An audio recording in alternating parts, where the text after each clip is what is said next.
ونعوذ بالله من شرور أنفسنا ومن سيئات أعمالنا من يهده الله فلا مضل له ومن يضلله فلا هادي له ونشهد أن لا إله إلا الله وحده لا شريك له ونشهد أن محمدا عبده ورسوله صلى الله عليه وسلم.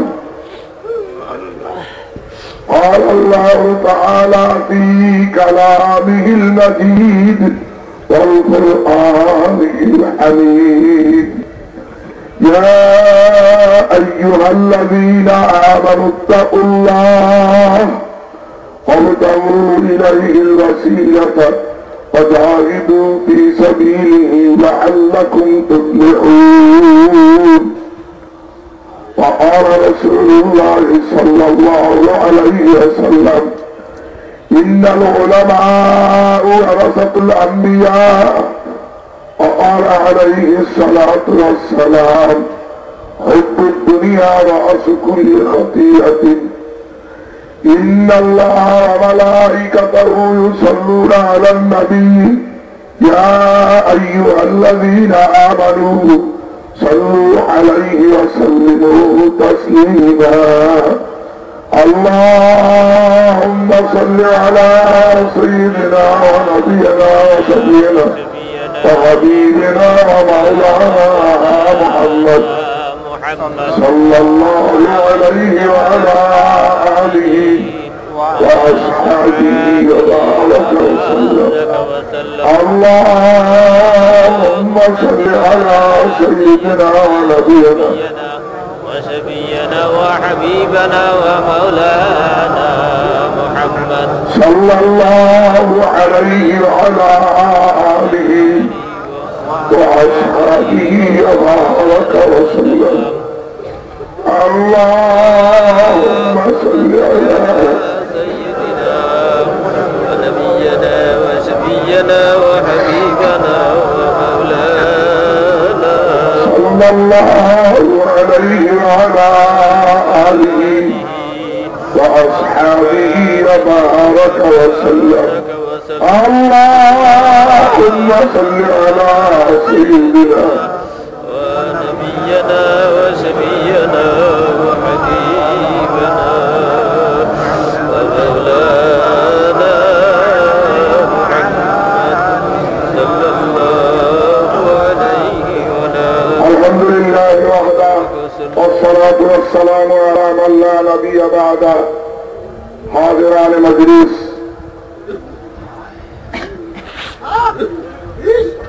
আল্লাহ পাকের বান্দা জনাব রাসূলুল্লাহ সাল্লাল্লাহু আলাইহি ওয়াসাল্লামের উম্মতগণ,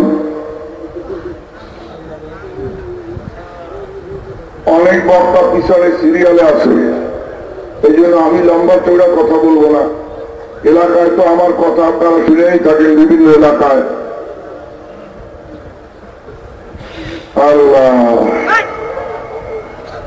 কি বলবো,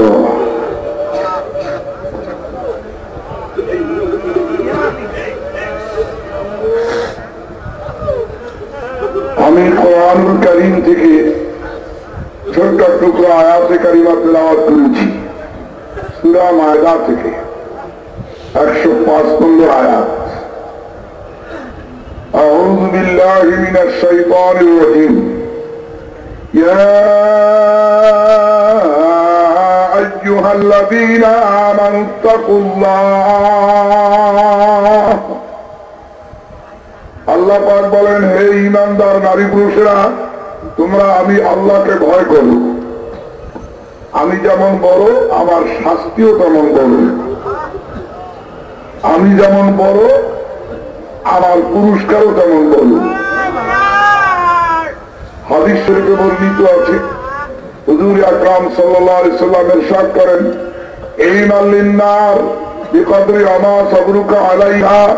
হে আমার উম্মতেরা, যেই পরিমাণ আযাব তোমরা সহ্য করতে পারো, সেই পরিমাণ নাফরমানি করিও, তার বেশি করিও না।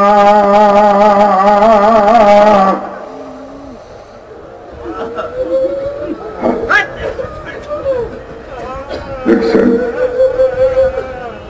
আল্লাহ পাক কোরআনুল কারীমের বিভিন্ন জায়গার মধ্যে ইরশাদ করেছেন ইত্তাকিল্লাহ, আল্লাহকে ভয় করো, আল্লাহকে ভয় করো। আল্লাহকে ভয় করার কথা বলা হয়েছে। সবচাইতে বেশি আল্লাহকে ভয় করছেন হুজুর আকরাম সাল্লাল্লাহু আলাইহি ওয়াসাল্লাম।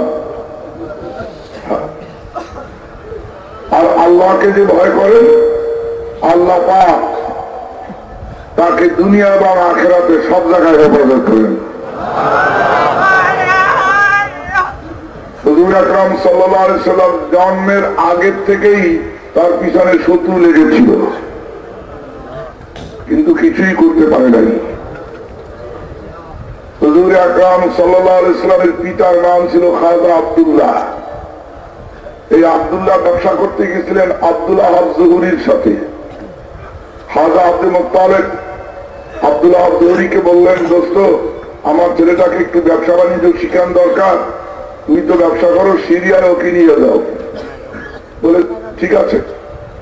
তাই জুলহুলাইফা নামক স্থানে আব্দুল্লাহ মাল সামানা পাহারা দিতেছেন আর আব্দুল্লাহ একটু ইস্তেঞ্জায় গেছেন। এমন সময় দেখা গেল 70 জন রোমান সৈন্য সেখান দিয়ে যাইতেছেন মক্কার দিকে। জিজ্ঞাসা করেন, মা নামটা, তুমি কে? মা ইসমুক, তোমার নাম কি? বলে আনা আব্দুল্লাহ, ইসমি আব্দুল্লাহ। তোমার পিতার নাম কি? বলে আব্দুল মুত্তালিব।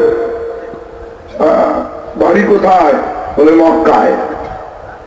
বলে হ্যাঁ, তোমাকেই তো আমরা খুঁজি, তুমি হবে আখির জামানার নবীর পিতা। রুমের বাদশাহ আমাদেরকে পাঠাইছেন তোমাকে কতল করার জন্য,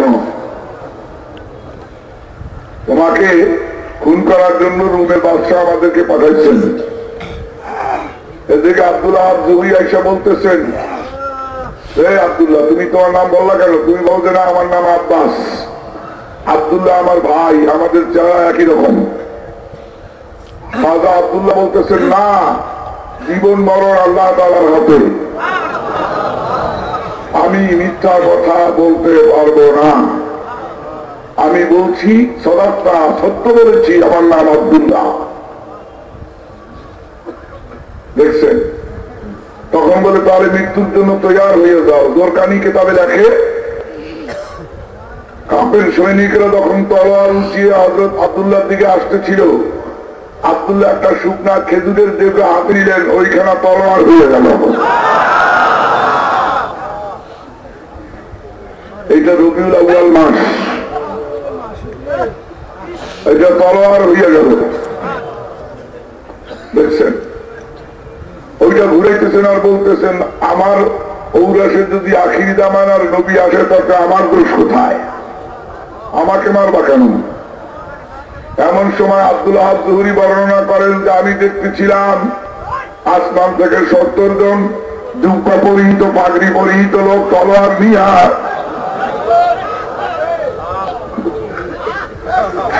70 জন কাফের সৈনিকদের কতল করিয়া যার কয়, হে আখিরি জামানার নবীর পিতা, আখিরি জামানার নবী তোমার পিছানিতে আছে, শেষ নবী তোমার পিছানিতে আছে। এই জন্য আমরা আল্লাহ পাকের সাহায্যকারী হইয়া আসছি। নাসরুম মিনাল্লাহি ওয়া ফাতহুন কারীব ওয়া বাশশিরিল মুমিনিন। আল্লাহ আল্লাহ আল্লাহ আল্লাহ।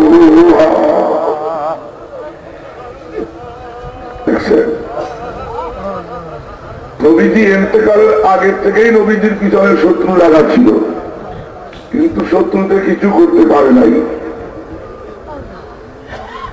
ব্যবসা করে ফিরে আসার পর আব্দুল্লাহ জুহুরির কন্যা হযরত আমিনার সাথে বিবাহ হল। নবী সাল্লাল্লাহু আলাইহি ওয়াসাল্লামের পিতা আর মাতার বিবাহ হল। বিবাহের পর নবী সাল্লাল্লাহু আলাইহি ওয়াসাল্লাম বাপের পৃষ্ঠ থেকে মায়ের উদারে চলে গেলেন, মায়ের সেখানে, মায়ের মাতৃগর্ভে।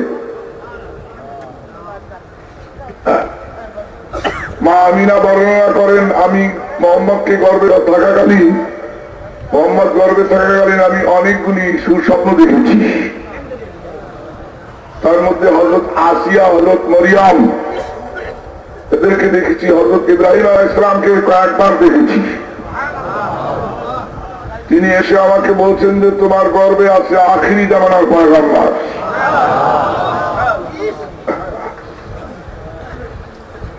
নবী সাল্লাল্লাহু আলাইহি সাল্লাম যখন ভূমিষ্ঠ হন,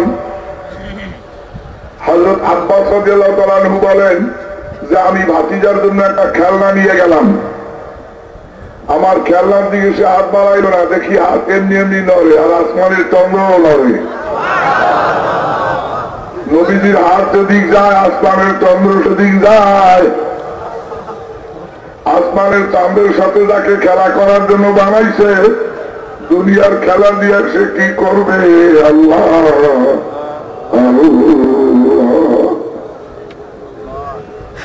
হুজুর আকরাম সাল্লাল্লাহু আলাইহি সাল্লাম প্রথমে মায়ের উদর থেকে পাও দিয়ে আসছেন।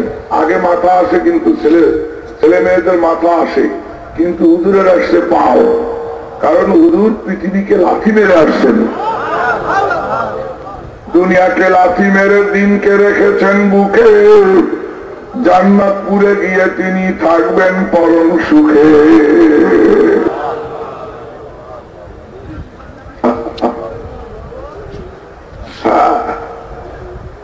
ওই দেশে তখন প্রথা ছিল দায়ীরা দুধ পান করাইত। হ্যাঁ, সাত গোত্রের মেয়েরা দুধ পান করাইত, সাত গোত্রের মেয়েরা দুধ পান করাইতো। তাইতে কেউ ছেলে পাইল না, মেয়ে পাইল না, দুধ পান ছেলে কেউ পাইল না।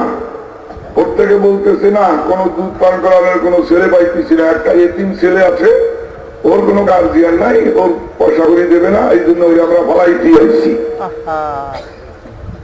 হালিমা সব চাইতে গরিব, এই জন্য হালিমাকে কেউ ছেলে দেয় না। আর রসুলের মা হযরত আমিনা সব চাইতে গরিব, এই জন্য রসুলকে কেউ দুধ পান করাইতে চায় না। গরিবে গরিবে মিলিয়া গেছে। হালিমা এবং তার স্বামী দুইজন মিলিয়া পরামর্শ করতে আছে যে অগত্যে এতিম ছেলেটাকে নিয়ে যায়, এই উসিলায় আল্লাহ পাক আমাদেরকে দুনিয়া আখিরাতে পালতে পারে। এ বাবা, এতিমের মাল খাইও না, এতিমকে ঠকাইও না। ইন্নামা ইয়াকুলুনা ফি বুতুনিহিম নারা ওয়া সায়াসলাউনা সাঈরা। এতিম মিসকিনের মাল যারা পেটে ঢুকায়, তারা যেন জাহান্নামের আগুন পেটের মধ্যে ঢুকাইল। অনেকে এতিমখানা নাম দিয়া নিজে আত্মসাৎ করে, এতিমখানা নাম দিয়া, এতিমখানার নামে মালাই দিয়া নিজেরা খায়। সমালোচনা নয়, গঠনমূলক আলোচনা করছি। খবরদার বাবা, খবরদার। এতিমের মাল এ কিন্তু আগুন। এই বাবারা খেয়াল করেন, অনেক ভাই যদি মারা যায়, তাছাড়া ভাতিজা ভাতিজিদের উপর করে অত্যাচার, তাদের সম্পত্তি করে আত্মসাৎ, নানা রকমের টাল বাহানা। আরে কিন্তু হুজুর আকরাম সাল্লাল্লাহু আলাইহি সাল্লামের চাচারা হুজুরকে খুব ভালোবাসতেন। হযরত হালিমা বর্ণনা করেন, আমার আত্মারা গাদার উপরে যখন শিশু মোহাম্মদকে নিয়ে উঠলাম, আমার গাধা আগের চাইতে 4-5 গুণ বেশি সতেজ হইয়া গেল।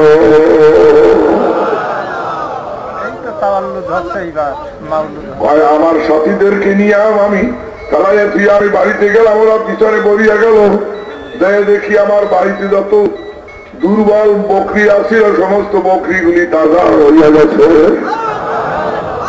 আমার যে সমস্ত খেজুর গাছগুলি মরা ছিল, সেগুলি তাজা হইয়া গেছে।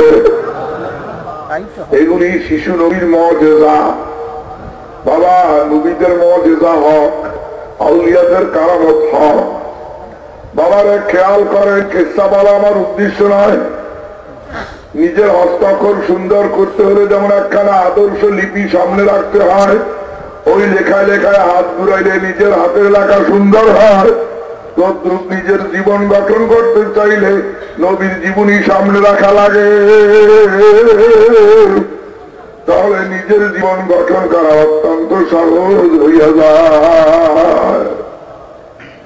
বাবারে আল্লাহ আল্লাহ আল্লাহ আল্লাহ। হযরত হালিমা বলেন, আমি ডান স্তন ধুইয়া যখন নবীজির মুখে দুধ দিলাম, প্রাণ করে দুধ পান করলেন। বাম স্তন দিতে গেলাম, আর মুখ দেয় না। এত চেষ্টা করি আর মুখ দেয় না কেন? আর একটা ছেলে ছিল আমার, তার নাম ছিল আব্দুল্লাহ,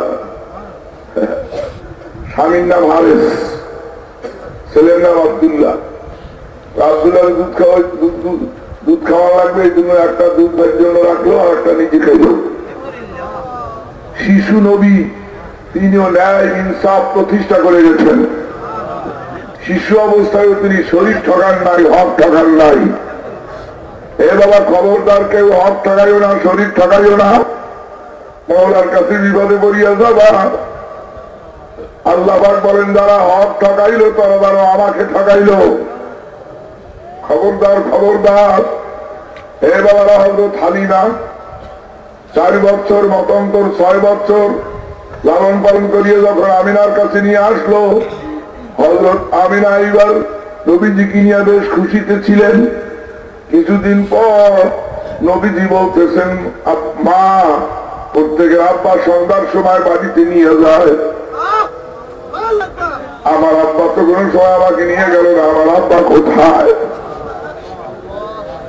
বলে, তোমার আব্বা ইয়াসরাবে গিয়া ইন্তেকাল করছেন, তোমার বড় মায়ের ওখানে। তার বড় মার নাম হলো সালমা, অর্থাৎ আব্দুল মুত্তালিবের মা, হাশিমের স্ত্রী। 135 বছর বয়স। তিনি ছিলেন তৌরাত কিতাবের হাফেজা। তিনি তৌরাত কিতাবে জানতেন যে তার বংশে আখিরি জামানার পয়গম্বর আসতেছে।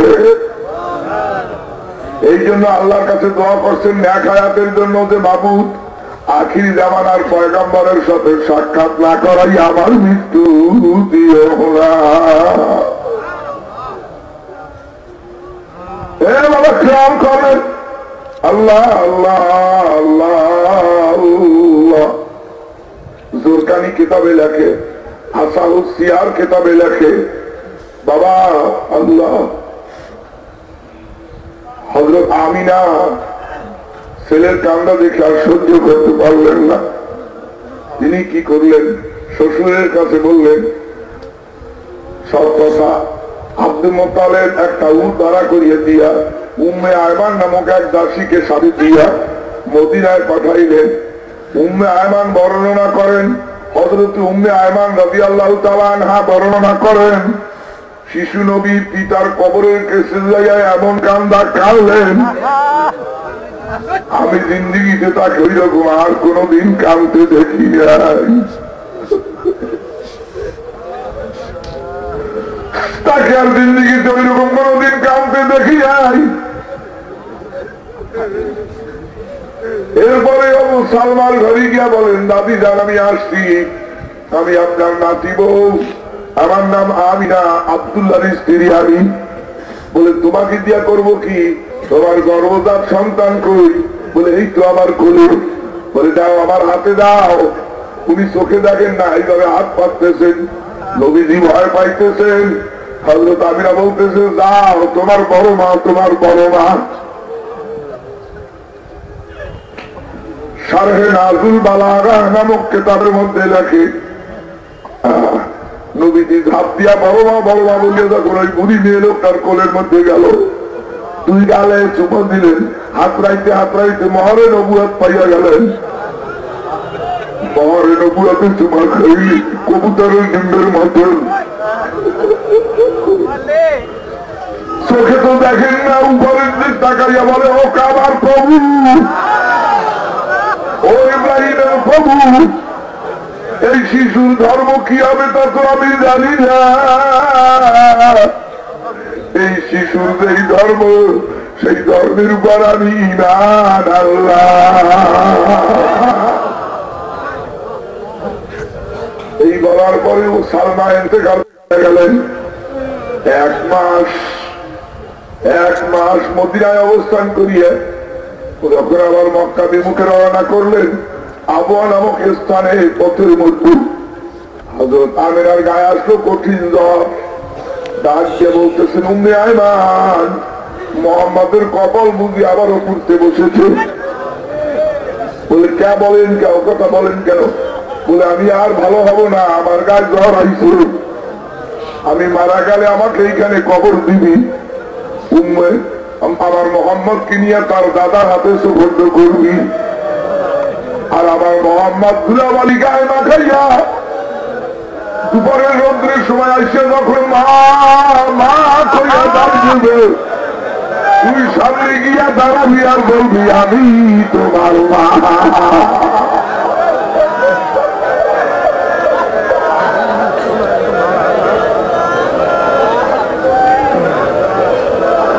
আমি তোমার মা।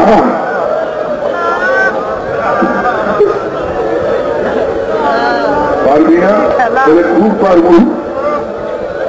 উম্মে আয়মান রাদিয়াল্লাহু তাআলা আনহা বলেন, ইয়া রাসূলুল্লাহ, আপনার কি মনে আছে আপনার মাকে যখন আমি কবরে নামাই, আমার কাপড় টানিয়ে ধরিয়ে বলছেন, হে দাসী, আমার মাকে কবরে নামা, মাটির মধ্যে নামাইস কেন? হে দাসী, আমার মাকে তুই এরকম মাটি দিস কেন? আমি আপনার কথা না শোনার কারণে আমার ঘাড়ের উপর একটা কামড় দিয়েছিলেন আপনি। আল্লাহর নবী বলেন, মা আমার অল্প অল্প মনে আছে, কামড়টা আমি একটু দেখতে চাই। কামড় দেখে কয়, হ্যাঁ এটা আমারই দাঁতের কামড়। মা তুমি জান্নাতি, তুমি জান্নাতি, তুমি জান্নাতি।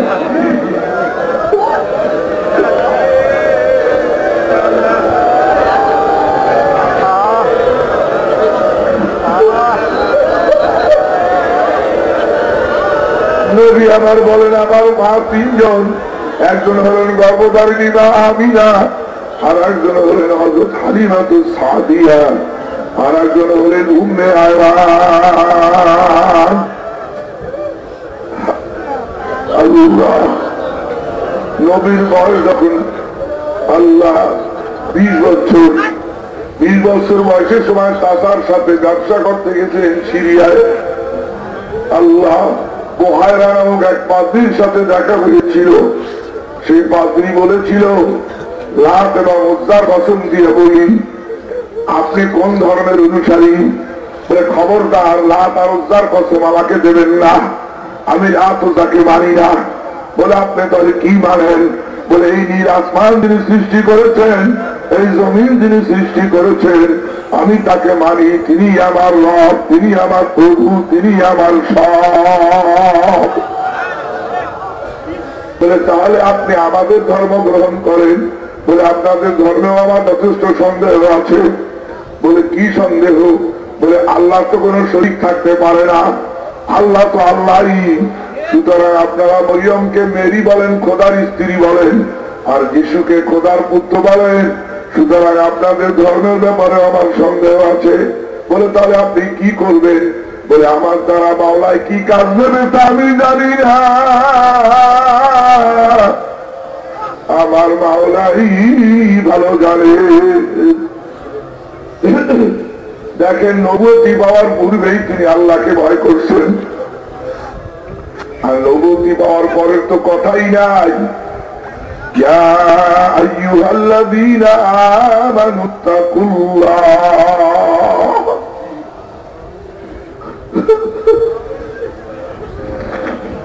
এই বান্দার নারী পুরুষেরা তোমরা আল্লাহকে ভয় করো। নবীজি সাল্লাল্লাহু আলাইহি ওয়াসাল্লাম সবচাইতে বেশি আল্লাহকে ভয় করতেন, এরপরে ভয় করতেন নবীজির সাহাবারা। নবীজি বলেন, আসহাবি কান নুজুম আইয়িহিম বিইক্তিদাইতুম ইহতিদাইতুম, আমার সাহাবাগণ আকাশের নক্ষত্র স্বরূপ। সাগরের মধ্যে দুর্গ তারার সাহায্যে যেমন মানুষ দিক নির্ণয় করে, তখন তদ্রূপ আখিরি জামানার লোকেরা যখন পাপের সাগরে নিমজ্জিত হইয়া যাবে, আমার যে কোনো আপনার সাহাবী ভালো ফেল আফআল হারাকাত সাকানাত অনুকরণ অনুসরণ অনুধাবন করবে, ফাকাদ ওয়াজাবাত লাহুল জান্নাহ, তারপরে জান্নাত ওয়াজিব হইয়া যাবে।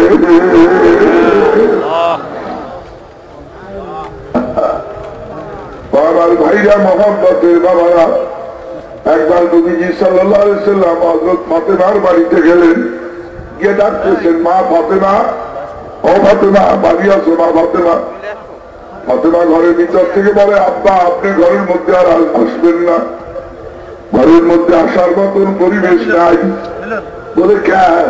বলে পা হইতে মাথা পর্যন্ত ঢাইকা রাখা ফরজ, এইরকম কাপড় আমার কাছে মজুদ নাই। এবার পর্দা করা মুস্তাহাব, তাই না? পর্দা করা মুস্তাহাব, শুধু মুরিদের জন্য ফরজ না, সবার জন্য ফরজ, সবার জন্য ফরজ। বাবারে, পীরের জন্য ফরজ, মুরিদের জন্য ফরজ।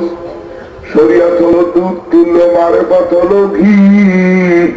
শরিয়াত যার ঠিক না থাকে তার মারেফাত আবার কি? মারেফাত হলো শস্য, তোমার শরিয়াত হলো বেড়া। শরিয়াত যদি ঠিক না থাকে বাবা, মারেফতের কাম সারা।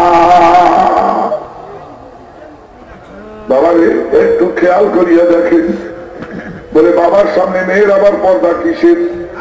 যুবতী মেয়ে যদি হয় বাবার সামনেও পর্দা আছে, পেট পিঠ বুক আগা করিয়া বাবার সামনেও যাওয়া যাবে না। এইটাই ইসলামী বিধান। আল্লাহ দেখছেন, এ ভাইরা পর্দা করিয়া যাইও। আল্লাহ, গরুতে যদি ধান খায় জরিমানা গরুর হয় না, জরিমানা হয় মানুষের। তদ্রুপ তোমার স্ত্রী, আমার স্ত্রী যদি বেপর্দায় চলে, জরিমানা কিন্তু তাদের হবে না, জরিমানা হবে তোমার আর আমার। পর্দাই নারীর অলংকার একটা বই আছে, মেয়েদের জন্য বইটা খুবই ফলপ্রসূ। যাওয়ার সময় খরিদ করে নিয়ে যাবেন বাবা। পর্দা কিন্তু করাই লাগবে, একসঙ্গে না পারেন, আস্তে আস্তে দাবে দাবা অগ্রসর হন। আল্লাহ আল্লাহ আল্লাহ আল্লাহ।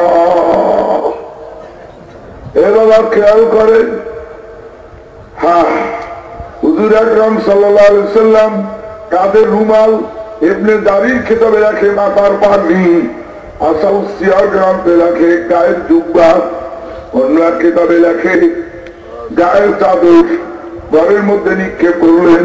সাদিয়া হযরত ফাতেমা রাদিয়াল্লাহু তাআলা আনহা সমস্ত শরীর ঢেকে নিলেন। হযরত রাসূলুল্লাহ সাল্লাল্লাহু আলাইহি ওয়াসাল্লাম ঘরের মধ্যে ঢুইকা দেখতেছেন হযরত ফাতেমার পেটের চামড়া পিঠের সঙ্গে লেগে গেছে, চেহারা ফ্যাকাশে হয়ে গেছে,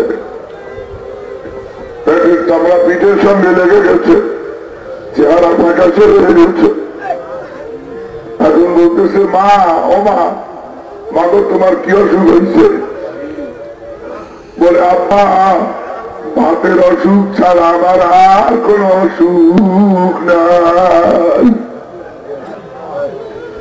3 দিন পর্যন্ত আমার ঘরে খানা নাই।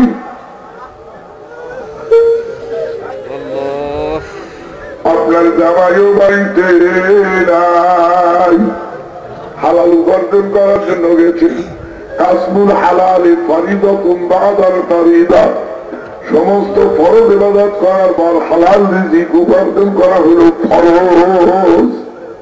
পাকেদারি তুশিকুমরা আজহারাম মর্দে ইমাদার বাসি ওয়াসালাম।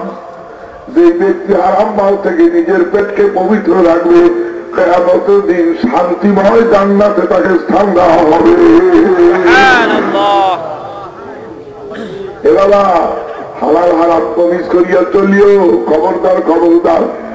পীর যদি বাটিয়াও খাও আর যদি হারাম খাও বাবা, কাম হবে না। মনে করিও না যে আমার পীর আমারে বেহেশতে নেবে, হাসরের দিন কিন্তু পীরেরও খবর থাকবে না।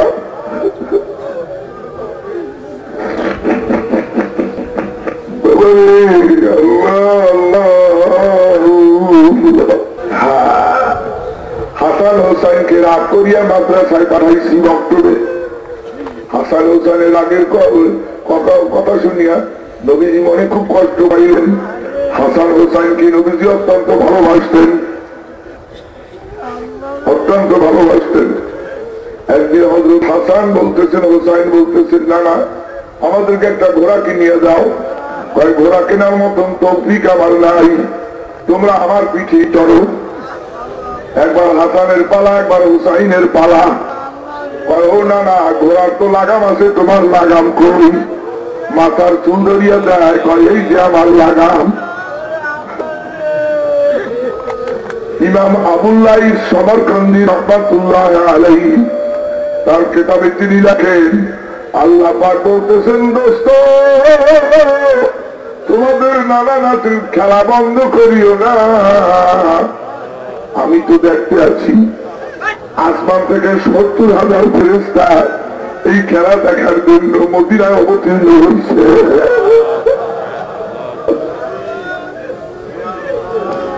একদিন হাসান হোসেন জিজ্ঞেস করেন, না না আপনি বড় না আমরা বড়? বলে আমি তো বড়। বলে আপনার আব্বার নাম কি? আপনার নানার নাম কি?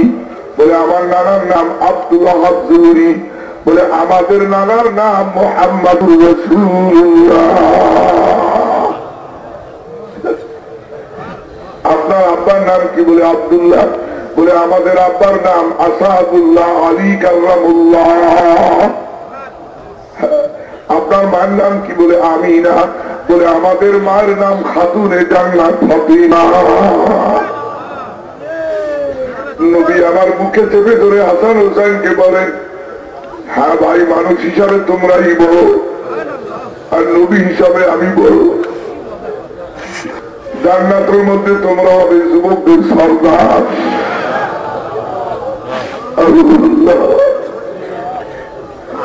হাসান হোসেন না খেয়ে আছে, নবীজি এটা শুনিয়া সহ্য করতে পারলেন না।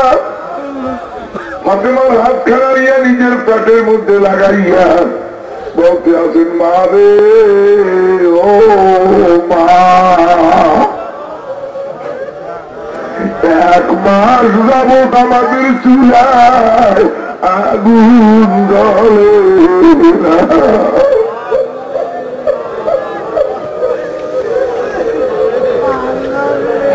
আয়েশা রাদিয়াল্লাহু তাআলা আনহা থেকে বর্ণিত হাদিসে কথার সুবুত আছে যে কোন কোন সময় 1 মাস চলিয়া যাইত, নবী পরিবারের উনুনে অর্থাৎ চুলায় কোনো আগুন জ্বলত না। কয়েক টুকরা খেজুর এবং কয়েক গ্লাস পানির উপরে নির্ভর করা হইত। আল্লাহ আল্লাহ আল্লাহ। নবীজিও কান্দে আছেন, ফাতেমাও কান্দছেন। নবীজি সাল্লাল্লাহু আলাইহি ওয়াসাল্লামের চোখের পানি যখন দাড়ি মোবারক পর্যন্ত আসলো, এমন সময় জিবরাইল ফেরেশতা এসে বলতেছে, আপনি আর কাঁদবেন না, আপনি কাঁদবেন না। সাফা মারওয়া 2টা পাহাড়কে সোনার উপর দিয়ে নির্মাণ করিয়া দেওয়া হবে। সাফা মারওয়া 2টা পাহাড়কে সোনার উপর দিয়ে নির্মাণ করিয়া দেওয়া হবে এবং চাক্কা লাগাইয়া দেওয়া হবে। যেখানে খুশি সেখানে নিয়ে যাইতে পারবেন। নবী আমার তখন মুস্কি আসেন আর বলেন, আল্লাহুম্মা আহয়িনি মিসকিনাও ওয়া আমিতনি মিসকিনাও ওয়া আশুরনি ফি জুমরাতিল মাসাকিন। ও আল্লাহ, আমাকে গরিবদের সঙ্গে দুনিয়ায় রাখিও, আমাকে গরিবদের সঙ্গে মৃত্যু দিও, হাসরের দিন গরিবদের সাথে উঠাইও। বলে এতে দোয়া করলেন কেন? বলে দুনিয়ার গরিব যদি 1 মাস ইবাদত করে, তাহলে গরিব ব্যক্তির 500 বছর আগে গরিব ব্যক্তি জান্নাতে যাইবে। ও আমার রুহানি সন্তানেরা, ও আমার আখিরাতের সন্তানেরা, রাসূলুল্লাহর সাহাবাদের মধ্যে গরিবের সংখ্যা ছিল বেশি, আমার মুরিদের মধ্যেও গরিবের সংখ্যা বেশি।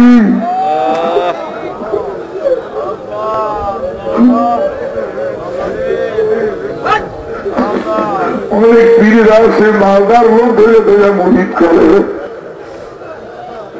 আল্লাহ, সব আলোচনা নয়, গঠনমূলক আলোচনা করছি। বাবারে, তালাশ করিয়া দেখেন রাসূলুল্লাহর সাহাবাদের মধ্যে গরিবের সংখ্যাই ছিল বেশি। বাবারে, এই যে কত কষ্ট, এই শীতের মধ্যে অনেকে কষ্ট হয়েছে, অনেকে স্বামী আনা পায় না।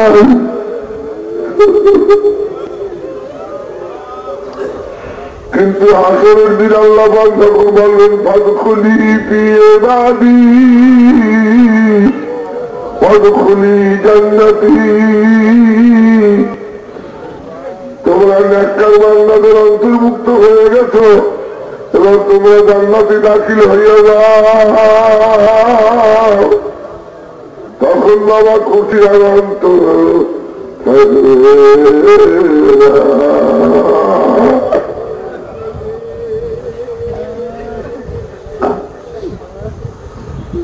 আমার মহাপাতে ভাইরা বাবারা হাদিস শরীফে বর্ণিত আছে لا يمسن الله أقواما يوم القيامة في وجوههم النور যেদিন মাথার এক বিঘা করে শুনতে হবে, নিচে তামার জমিন হবে, গুণাগাতের মাথার মগজ গলিয়া গলিয়া নাক দিয়া কান দিয়া পড়বে, কারো কারো জিহ্বাটা নাভি পর্যন্ত ঝুলিয়া পড়বে, কারো কারো জিহ্বাটা দুই পার মধ্যখান দিয়ে টানিয়া পিঠের সঙ্গে লোহা মারিয়া দেবে। ওই ভয়াবহ মুহূর্তে, ওই কঠিন মুহূর্তে, ওই জটিল মুহূর্তে একদল মানুষ মতির মেম্বারে উপবিষ্ট থাকবে, তাদের চেহারায় নূর চমকাইতে থাকবে। বলে ওরা কারা? লাইসু বিআম্বিয়া ওয়ালা শুহাদা فقال عربي مخلصهم لنا قال هم المتحابون في الله ومتدارسون في الله। ওরা বিভিন্ন বংশের থেকে, বিভিন্ন গোত্র থেকে, বিভিন্ন জায়গার থেকে, বিভিন্ন এলাকার থেকে আল্লাহর জিকির করার জন্য একাত্র হয়েছে। এই জন্য আল্লাহ পাক খুশি হইয়া এদেরকে নূরের টুপি, এই জন্য নূরের চেহারা মতির মেম্বার দান করেছে।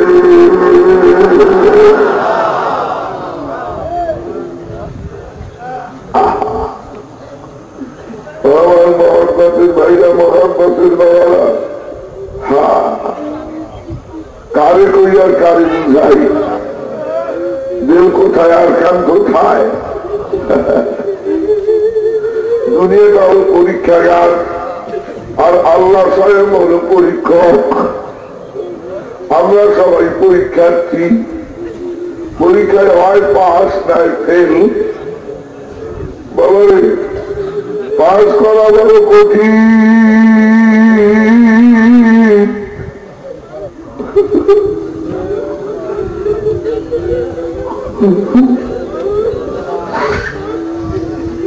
আল্লাহ আল্লাহ আল্লাহ আল্লাহ।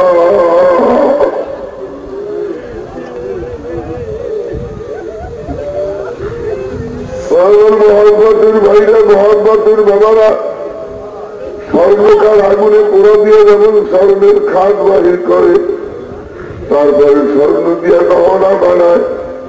আল্লাহ পাক বিপদ আপদ বাবা মুসিবতের আগুনে পালাইয়া মানুষের ভিতর থেকে পাপের খাদ বাহির করিয়া নেয়। তারপরে উক্ত মানুষ দিয়ে মাওলা প্রেমের গহনা বানাইয়া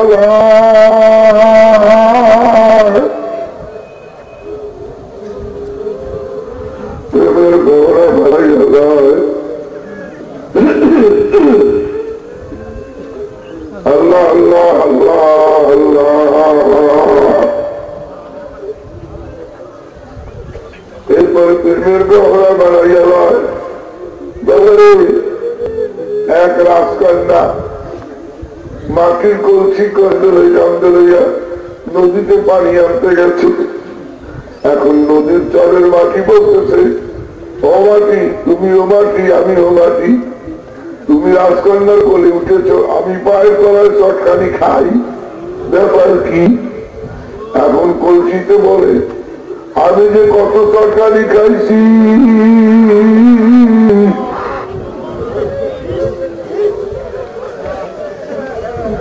আমার অস্তিত্ব বিলীন করিয়া দিছি, আমাকে কাটিয়ে টুকরা টুকরা করিয়া দিছে, আমারে আগুনে পোড়াইছে, আমার জাতিদের মধ্যে কত ভাগ্য ফুটিয়া ভাইয়া গেছে, কত বাজারে আমাকে এনেছে, কত থাপড়ান থাপড়াইছে, শেষ পর্যন্ত রাজকর্মচারীর থাপ্পড় খাইয়া রাজকন্যার কোলে উঠেছি। তুমি যদি এইরকম পারো, তুমিও বারবার রাজকন্যার কোলে উঠতে। এই জন্য বাবা তাসাউফের কিতাবে আছে, পীরের প্রাথমিক জিন্দেগি দেখো, শেষের জিন্দেগি দেখিও না। বাবা রে, আল্লাহ আল্লাহ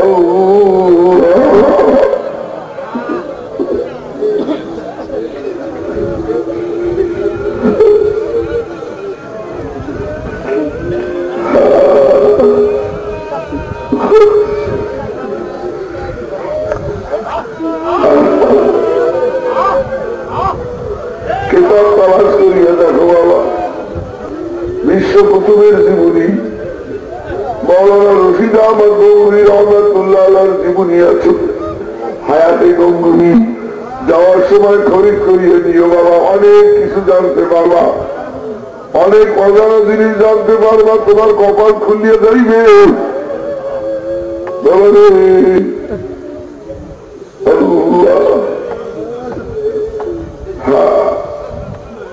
আবু সাঈদ গঙ্গুহি রাহমাতুল্লাহ আলাইহি, তার পিতার নাম ছিল রকনউদ্দিন গঙ্গুহি।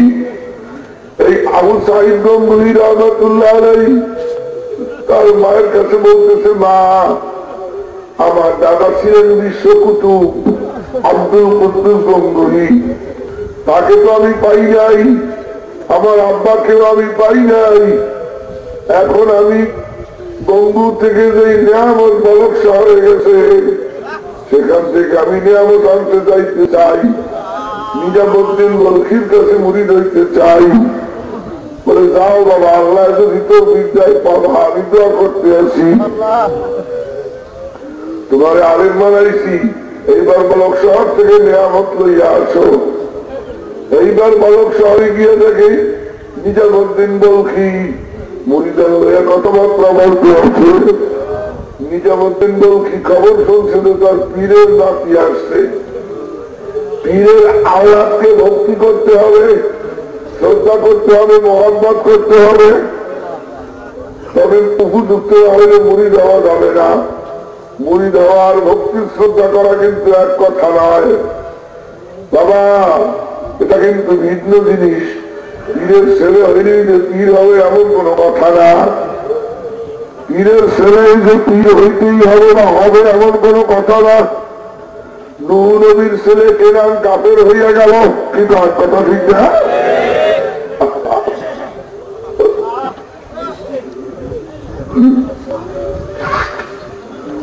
যোগ্যতা থাকুক চাই না থাকুক, সেটা পীর হবে এমন কোন কথা না। বাবারে খোদা প্রদত্ত বস্তু যদি ভিতরে না থাকে তার কাছে মুরিদ হওয়া যাবে না। আর ওয়াজ করতে পারবি যে সে পীর হয়ে গেল তা না, এটা আলাদা জিনিস বাবা।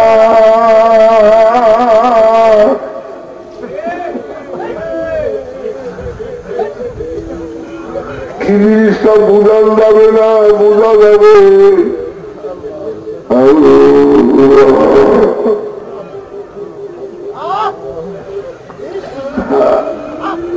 তাই বলে পীরের খানদানকে ভক্তি শ্রদ্ধার চোখে দেখা লাগবে, অশ্রদ্ধা করা যাবে না। কেউ খবর পাইছে তোমার পীরের নাতি আইছে, উনি লোকজন আগে গেছে, 3 মাইল দূরের থেকে রিসিপশন করিয়ে নিয়ে আসছে, আগামী নিয়ে আসছে। তারপর আইসা নিজের পাশখানে বসাইছে গদির উপরে বসে বলতেছে, হযরত হযরত আপনার কি খেদমত করতে পারি আমি?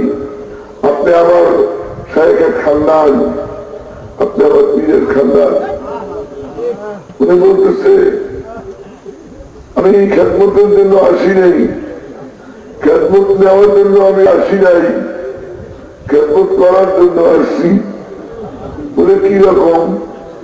বলে গঙ্গু শরীফ থেকে যে নিয়ামত আপনি এখানে নিয়ে আইছেন, সেই নিয়ামত আমি আবার ফিরিয়ে নেওয়ার জন্য আইছি, অর্থাৎ বিলীন করিয়ে দাও।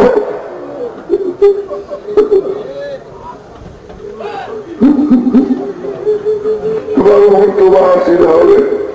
খাজা মঈনুদ্দিন চিশতি আজমিরি সঞ্জনী রহমতুল্লাহ আলাইহি তার চেহারা দেখিয়া লক্ষ লক্ষ মুসলমান ইসলাম গ্রহণ করছে। ভাইয়া বাবারা, যে কথা বলতেছিলাম, আল্লাহ আল্লাহ আল্লাহ আল্লাহ আল্লাহ, হ্যাঁ দেখছে, একদিন 2 দিন 3 দিন 4 দিন এইভাবে করছে কি, ম্যাপেলকে বলছে, ভাই মোবাইল তো লাগে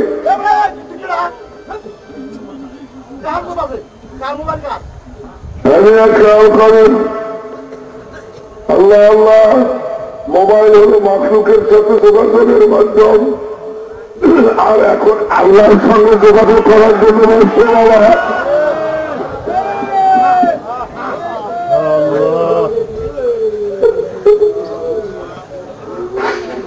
মোবাইল লাগানো তো আর স্বাধীনের সঙ্গে মোবাইল লাগাও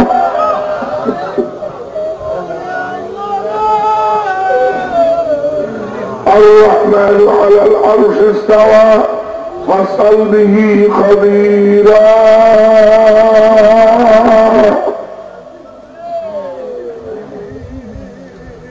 যে কথা বলতেছিলাম বাবা খেয়াল করিও শোনো নেতরকে বলছে যাওয়ার সময় ওর গায়ে সুইপারকে বলছে সুইপার ওর গায়ে ওই ময়লার ঝুড়ি যাইয়া দেবা ময়লার ঝুড়ি ইচ্ছা করে ঢেলে দিয়েছে এখন ধরিয়ে সুইপারকে কঠিন বাবা মারছে আর বলছে যদি গঙ্গুল শরীফ হইতো তাহলে তোর কতল করিয়ে বাবাইতাম আইসি বিদেশে কি আর করবো এই কথা শুনিয়া হজরত বলতেছেন ওর নকশ এখনো মরে নাই ওর মধ্যে আছে খানদানি শরাফাত ওর অন্তরের মধ্যে এখনো নকশ আছে ওর নকশ এখনো মরে নাই এইভাবে আরো কিছুদিন যাওয়ার পর আবার সুইপারকে বলছে তুই ময়লা গায়ে ফেলবি এইবার সুইপারকে আর মারধর করে নাই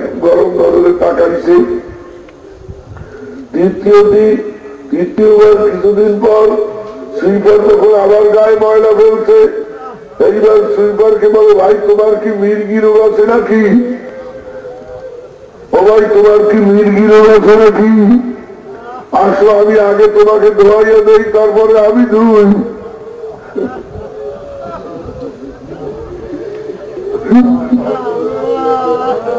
এইবার কয় হ্যাঁ এইবার কর নকশ পড়ছে আগামীকাল ফাইনাল খেলা মুর্শিদের তরফ থেকেও খেলা দেয় ফাইনাল খেলা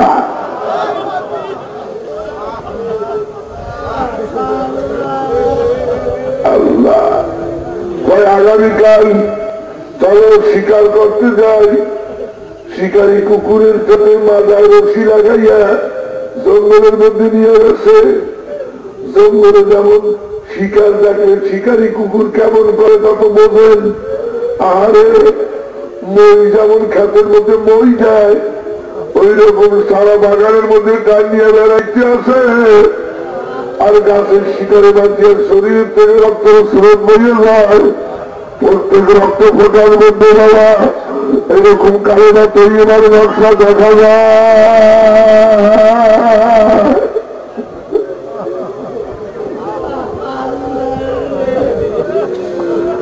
সকালবেলা যখন বাড়ি আনছে রাত্র যখন বাড়ি আনছে স্বপ্নে দেখায় আব্দুল কুদ্দুস গঙ্গুহি বলতেছেন ও নিজামুদ্দিন তোমাকে যখন আমি খেলাপতি দিছিলাম এত পরীক্ষা করছিলাম নাকি আমার নাতিরা তোমার কাছে আইসে কিছু নিয়ামত পাওয়ার জন্য তারে এত পরীক্ষা করছে ভালো কথা জঙ্গলে নিয়ে যখন শিকারী কুকুরের সঙ্গে বাঁধে দিছ আমার কলিজাটা কাটিয়ে দুই দাম হয়ে গেছে আমি আর সহ্য করতে পারি না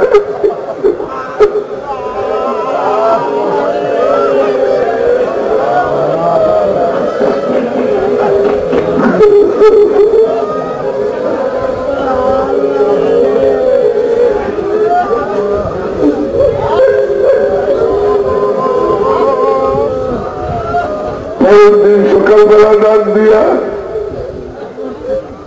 খেলকা মোবাইল পড়াইয়া দিয়া টুপি মাথায় দিয়া কয় আজ থেকে তুমি সুলতানুল আউলিয়া আজকে আমরা তরিকার বরকত পাই না কেন আমাদের মধ্যে মানামানি নাই কারো মধ্যে আছে মালের গৌরব কারো মধ্যে আছে মালের অহংকার কারো মধ্যে আছে বংশের অহংকার কারো মধ্যে আছে প্রভাব পরিবর্তির অহংকার বাবা এগুলি ভিতরে থাকলে মাওলারে পাওয়া যাইবে না। বাবারে খবরদার খবরদার।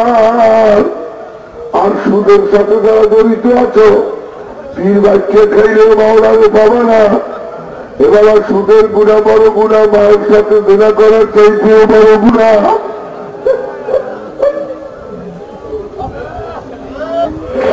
জীবনের মনে তওবা করিয়ে দাও। সুদের গুণা বড় গুণা, মায়ের সঙ্গে দেনা করার চাইতেও বড় গুণা। জীবনের মনে তওবা করিয়ে দাও। বাবারে আল্লাহ আল্লাহ আল্লাহ। এই জন্য বাবা জীবনের মনে তওবা করিয়া দুই চোখের বাড়ি ভাড়াইয়া বলো, আল্লাহ আমি আর নাফরমানি করবো না, আমায় ক্ষমা করো আল্লাহ। আমি জাহান্নামের আসামি। মনের কাছে জিজ্ঞেস করিয়ে দেখো আমি আসামি কিনা।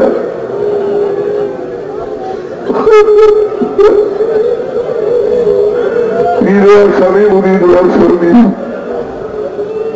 বক্তাও আসামি, শ্রোতাও আসামি। কি লইয়া কবরে যাব, কেমন যাব বাবা?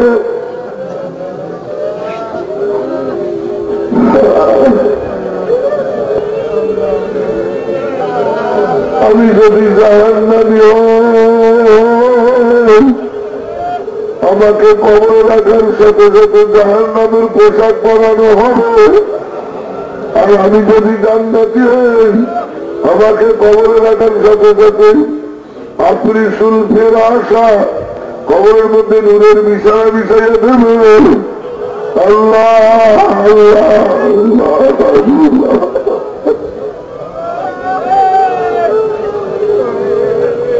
দুই চোখের বাড়ি ছিল না বাবা।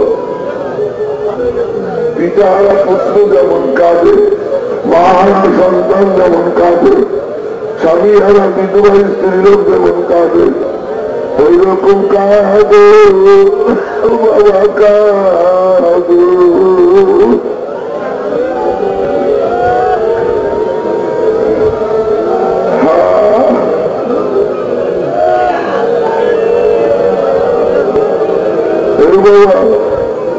বাবা পারবি কবরে না দিয়ে বাবা, খবরের দাবাই লাগবে। মানুষ সফর কত কষ্ট, মানুষ যদি জানতো আর সংসার ছেড়ে দিয়ে ওই যত লাইকা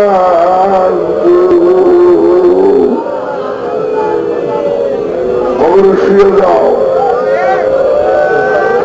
মুখী হইয়া উত্তর দিকে মাথা দিয়ে, দক্ষিণ দিকে পাও দিয়ে, কাবাগের দিক ফিরিয়া কাই করিয়া কবরে শুয়ে যাও।